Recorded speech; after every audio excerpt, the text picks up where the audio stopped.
नमस्कार दोस्तों, मैं पवन कुमार। आज की वीडियो में बात करेंगे राष्ट्रीय आय योग्यता आधारित छात्रवृत्ति योजना परीक्षा 2023-2024 के बारे में।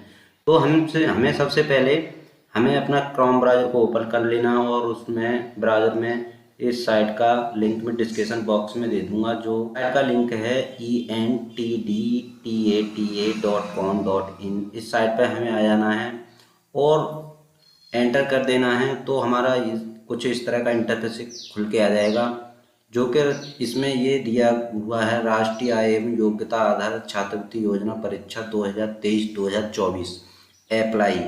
और इस पर जाके हमें क्लिक कर देना है। तो मैं यहाँ क्लिक कर देता हूँ और उसके बाद आपको कुछ इस तरह का इंटरफेस दिखाई देगा, जिसमें हमें हमारे 5 स्टेप हैं। इसमें फर्स्ट स्टेप है हमारा, जो कि हमें रजिस्ट्रेशन करना है। दूसरा स्टेप है डाउनलोड स्कूल सर्टिफिकेट, जहाँ से हमारा स्कूल सर्टिफिकेट डाउनलोड होगा, जिससे हमारे स्कूल से वो हस्ताक्षर किया जाएगा।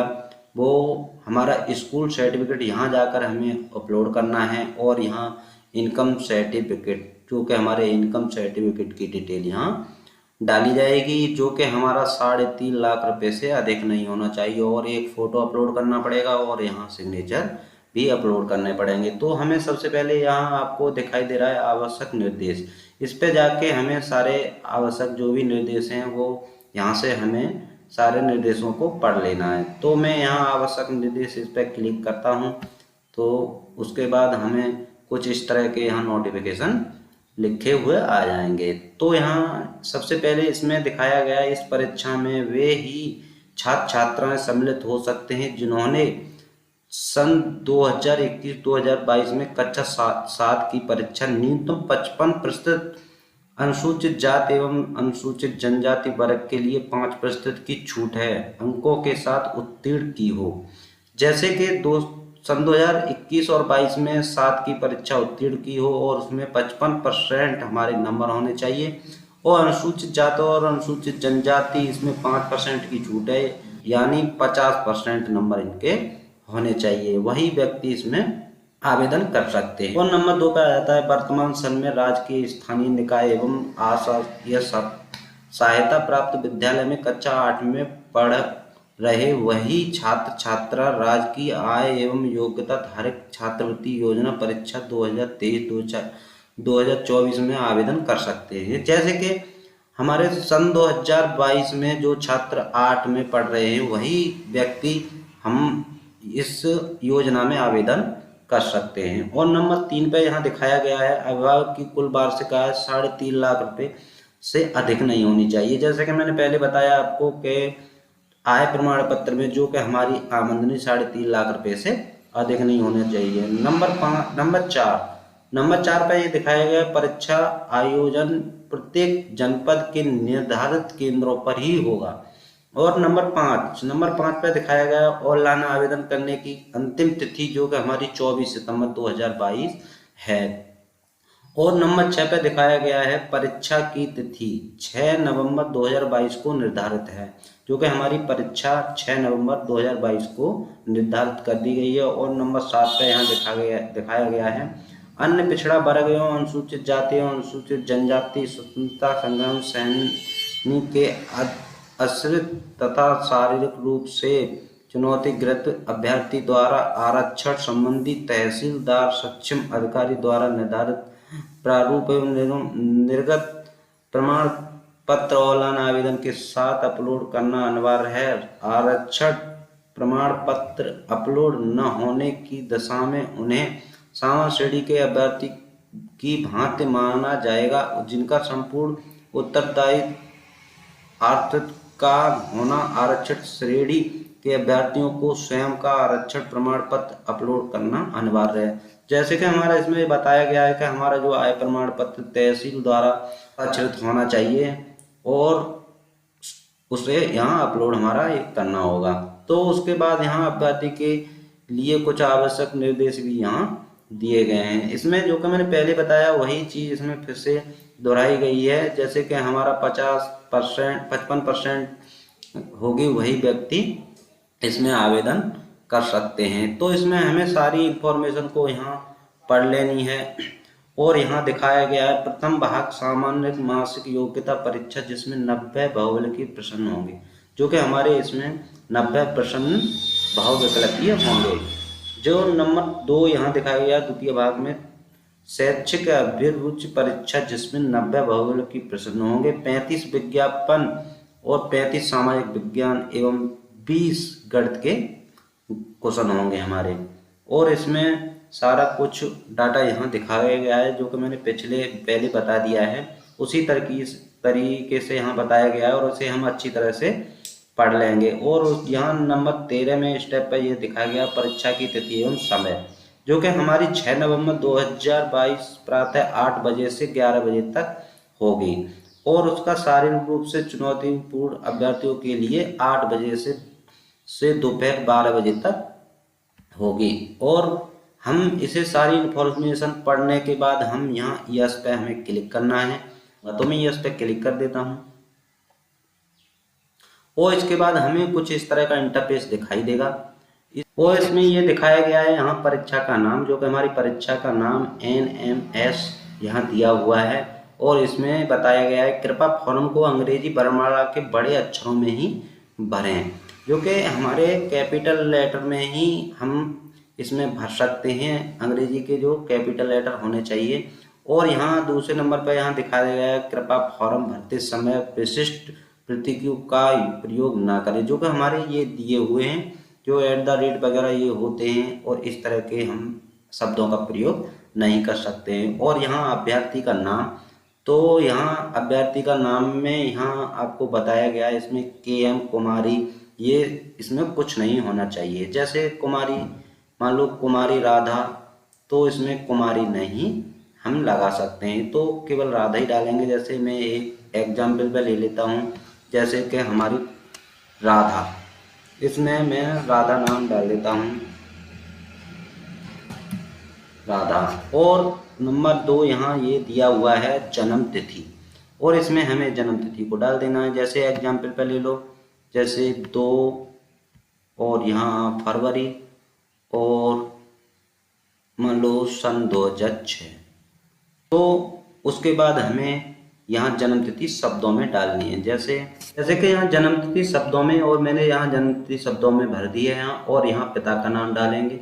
जैसे हम एक एग्जाम्पल में मान लेते हैं पिता का नाम है राम, तो मैं इसमें राम डाल देता हूँ। और उसके बाद माता का नाम, यहाँ माता का नाम भी एग्जाम्पल के तौर पर हम डाल देंगे।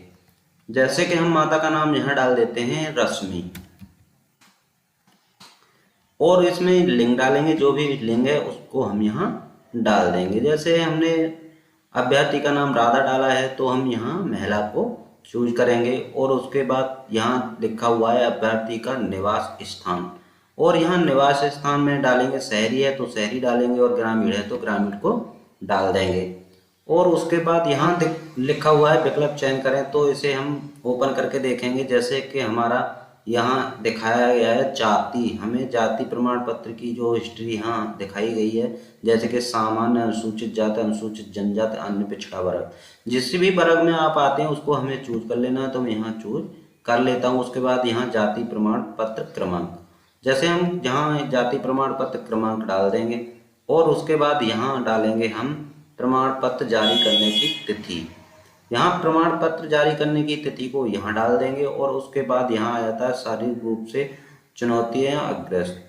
और उसके बाद यहाँ आप विकल्प चुने, इसमें जाएंगे, यहाँ चयन सक्रिय श्रवण दोष, यहाँ यदि कोई आपके अंदर कोई दोष है तो उसको हम जहाँ डालेंगे, नहीं तो इसे हम खाली छोड़ सकते हैं। यहाँ लिखा हुआ है स्वतंत्रता संग्रामी सेनानी, आप स्वतंत्रता संग्राम सेनानी हैं तो हम यस करेंगे, नहीं तो इसे नो कर देंगे। और यदि है तो यहाँ प्रमाण पत्र जारी होगा, उसका एक क्रमांक नंबर होगा, उस क्रमांक नंबर को यहाँ डाल देंगे और जारी डेट को यहाँ डाल देंगे। तो मैं इसे खाली छोड़ देता हूँ। और उसके बाद यहाँ पत्र व्यवहार, और उसके बाद पत्र व्यवहार का पता, यहाँ पत्र व्यवहार का जो भी आपका पता होगा उस पते को यहाँ हम डाल देंगे। और उसके बाद यहाँ जिला डालेंगे, जो भी आपका जिला होगा उस जिला को यहाँ डाल देंगे। और उसके बाद यहाँ पिन कोड डालेंगे, जो भी आपका पिन कोड होगा उस पिन कोड को यहाँ डाल देंगे। और उसके बाद यहाँ मोबाइल नंबर डालेंगे। और यदि आपका रिलायंस का कोई लैंडलाइन नंबर है तो हम यहाँ डाल देंगे, नहीं तो इसे खाली छोड़ सकते हैं। और उसके बाद ईमेल आईडी को यहाँ डाल देंगे। और उसके बाद यहाँ लिखा हुआ है संस्था का नाम, जो तो हम इसमें यूपीएस डाल देंगे। और उसके बाद संस्था का पता, जहाँ भी संस्था में जिस स्थान संस्था में हम पढ़ते हैं उस संस्था का जो भी पता होगा उस पते को हम यहाँ डाल देंगे। और उसके बाद यहाँ जिला डालेंगे कि आपकी संस्था कौन से जिला में है, उस जिला को यहाँ डाल देंगे। और उसका पिन कोड डालेंगे। और उसका संस्था का प्रकार, जहाँ अभ्यर्थी का 8 में पढ़ रहा है, और जो अभ्यर्थी यहाँ 8 में पढ़ रहा है और कौन से स्कूल में पढ़ रहा है उसको उसी तरीके से यहाँ भर देंगे। जहाँ स्थानीय निकाय परिषद इसमें पढ़ते हैं तो हम इसको चूज कर देते हैं। तो जिस क्षेत्र में स्थापित हो उसको यहाँ, जैसे ग्रामीण हो तो ग्रामीण, शहरी हो तो शहरी, उस तरीके से हम यहाँ डाल देंगे। जैसे कि मैं ग्रामीण डाल देता हूँ। और उसके बाद यहाँ लिखा हुआ है आय संबंधित विवरण। जैसे कि मैंने पहले आपको बताया था, जो एक आय प्रमाण पत्र आपको तहसील से जारी कराना होगा, उसमें अभ्यर्थी की वार्षिक आय, जो कि हमारे यहाँ वार्षिक आय 3 लाख रुपए से अधिक नहीं होनी चाहिए। तो हम जैसे कि इसमें आय डाल देंगे, जो भी आय होगी उस आय को डाल देंगे। तो जैसे कि मैं डाल देता हूँ। और उसके बाद यहाँ आय प्रमाण पत्र क्रमांक डालेंगे। और उसके बाद हम प्रमाण पत्र जारी करने की दिनांक, यहाँ हम प्रमाण पत्र जारी करने का दिनांक डाल देंगे। जिस दिन हमारा प्रमाण पत्र जारी होगा उस दिन का हम यहाँ दिनांक डाल देंगे। और उसमें परीक्षा का माध्यमिक विद्यालय का चयन करें। जैसे कि हिंदी तो हिंदी डालेंगे, इंग्लिश है तो इंग्लिश को डाल देंगे। और इसमें लिखा हुआ है अंकों में लिखें परिवार के सदस्यों की संख्या। जैसे कि हमारे परिवारों की अंकों की संख्या क्या है। जैसे मान लो परिवार में 8 लोग हैं तो इसमें हम 8 डाल देंगे। जिसमें भाइयों की संख्या, जो भी भाइयों की संख्या होगी वो भाइयों की संख्या डाल देंगे। और बहनों की संख्या, जो भी बहनों की संख्या होगी। जो भी पिता का व्यवसाय होगा, ज़्यादातर लोगों का व्यवसाय कृषि होता है, तो इसमें हमारा एग्रीकल्चर वाला ऑप्शन हो तो हम इसको चूज कर देंगे। और उसके बाद शैक्षिक योग्यता, जो कि पिताजी की योग्यता जो भी है हम उसे इसमें डाल देंगे। तो मैं इसमें योग्यता को भी डाल देता हूँ। और उसके बाद माता का व्यवसाय जो भी है हम उसे डाल देंगे। तो मैं इसमें जो आपका लास्ट वाला ऑप्शन दिया हुआ है उसको हम इसमें डाल देंगे, क्योंकि माता का व्यवसाय कोई नहीं होता है। और उसमें ये लिखा हुआ है कि शैक्षिक की योग्यता, जैसे कि माता की जो भी योग्यता होगी वो और इसमें हम डाल देंगे। तो मैं माता की भी योग्यता इसमें डाल देता हूँ। और उसके बाद यहाँ तिथि ऑटोमेटिक ही आपको दिखाई होगी। और यहाँ लिखा हुआ है मैं सहमत हूँ, तो इसमें हाँ करेंगे। तो इसमें पहले से यहाँ पड़ा हुआ है। और उसके बाद यहाँ स्थान डाल देंगे। जो भी आपका स्थान है उसका वो यहाँ भर देंगे। और उसके बाद ये फाइनल सबमिट पर क्लिक कर देंगे। तो करने के बाद यहाँ आपको एक रजिस्ट्रेशन नंबर प्राप्त होगा। उस रजिस्ट्रेशन नंबर से हम स्कूल का सर्टिफिकेट डाउनलोड हमें करना होगा। और सबमिट करने के बाद हमें फिर से आप इसी पेज पर दोबारा से लॉगिन हो जाओगे। तो हमें यहाँ ये लिखा हुआ है डाउनलोड स्कूल सर्टिफिकेट, इस पर हमें क्लिक करना है। तो मैं यहाँ क्लिक करता हूँ। और उसके बाद यहाँ हमें आईडी, जैसे कि हमें जो कि रजिस्ट्रेशन नंबर आईडी जो सबमिट करने के बाद, फॉर्म को सबमिट करने के बाद जो मिला है हम उसे यहाँ डाल देंगे। और डालने के बाद यहाँ प्रोसेसिंग पर क्लिक करेंगे तो हमें एक फॉर्म प्राप्त होगा, जो कि हमें वो स्कूल से हस्ताक्षरित कराना होगा। और हस्ताक्षरित कराने के बाद हमें वो अपलोड करना होता है। तो और उसके बाद हमें फिर से स्कूल सर्टिफिकेट, यहाँ ये लिखा हुआ है, इसमें हमें वो जो हम सर्टिफिकेट डाउनलोड किया था उसको हमें स्कूल से हस्ताक्षरित करा के इसमें अपलोड कर देना है। और उसके बाद हमें यहाँ इनकम सर्टिफिकेट वाली डिटेल को हमें खोल के देखना है। और उसके बाद यहाँ हमें रजिस्ट्रेशन नंबर डालोगे। रजिस्ट्रेशन नंबर डालने के बाद हमें यहाँ अपलोड करने के लिए, आय प्रमाण पत्र अपलोड करने के लिए यहाँ मांगेगा, तो हमें आय प्रमाण पत्र भी अपलोड कर देना है। और उसके बाद हमें एक फ़ोटो अपलोड करना है और उसके बाद सिग्नेचर को यहाँ अपलोड कर देना है।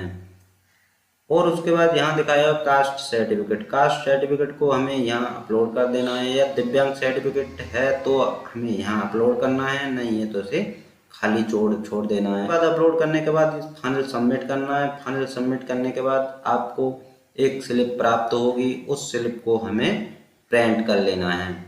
और दोस्तों मिलते हैं अगली वीडियो के साथ, जब तक के लिए जय हिंद जय भारत।